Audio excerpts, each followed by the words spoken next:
I was a middle-class, divorced woman with children.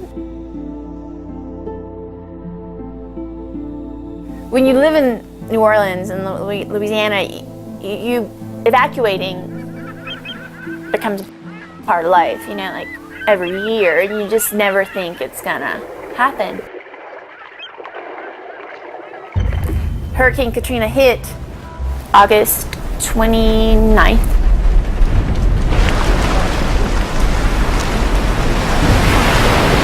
The water went from beneath the curb in the streets to the attic within about 2 hours.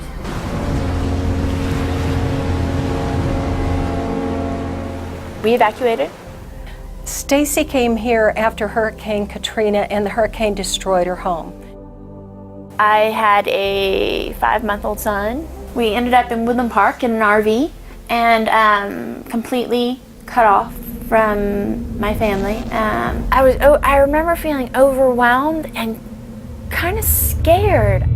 That led to a cycle of some real ongoing traumas for Stacie. As a child, she had experienced a lot of abuse. Things started to deteriorate with my fiance and I. Things became abusive. I ended up getting pushed out of a moving vehicle, and that was when I knew that I had to leave. I packed up everything in my car, took my son, and we left. After the domestic violence incident and fleeing that relationship, she turned to alcohol, and as we know, that does not make the problems better. You know, I had begun drinking again. I totaled my car. My son was in foster care. My identity was stolen, and then I find out that my income is gone. I have nothing. I just gave up. Never in a million years did I think that I would be homeless. We stayed in, different motels for a month or two here, a month or two there, which were very expensive. She found herself homeless and in need of a lot of services. Family Connections works with families who are having economic difficulties.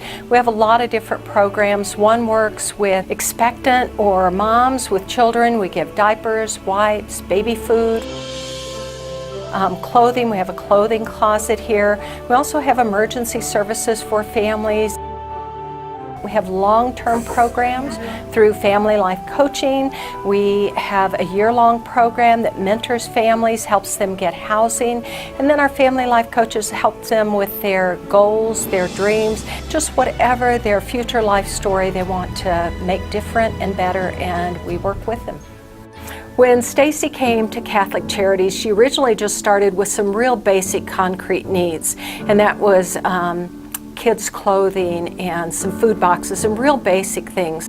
I just remember being shocked, thinking, why doesn't everybody know about this? Why didn't anybody tell me about this? It's hard to get housing.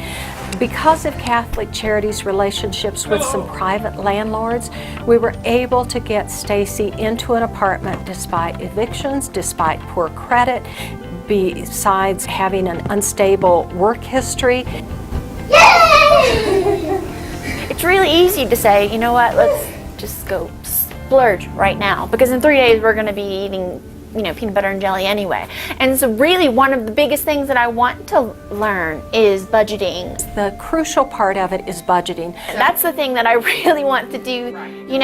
How easy it is to make bad decisions. Not only do we want to get families housing, we want to make sure they can keep their housing. When Stacie gets matched with her team, the team really takes a responsibility to help her with that budget. It's a process. I think one of the biggest things that the Family Mentor Alliance is giving is continuing to work with you. Make sure that, God willing, it doesn't happen again. That you have some people that care, and honestly, that's the biggest gift in all of this. Not only was Stacie homeless, she didn't have transportation except for a bus. It's very difficult to get by just with the bus system. So through the generous donations of Catholic Charities donors, we had a car that we were able to give to Stacie. Oh my. You did it. I didn't do it. I didn't do it. You did it. Once she had her budget, was able to get insurance, and could show that she could afford the car, and it would be a blessing rather than a burden. Thank you. You're welcome. The car means I can take care of my family. I can work part-time. I can get my kids to school, to doctor, just life. She can go to the grocery store without worrying about how much do I take with me on the bus and what do I have to not take because I can't handle bus transportation with my arms full. It changes the whole perspective. River now has a home. Oh God.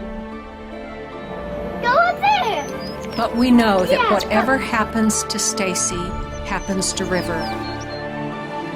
Where she goes, River has to follow. Only time will tell what Stacie's future story is. I have a part-time job lined up. I'm going to start doing in-home care. But with Catholic Charities walking alongside,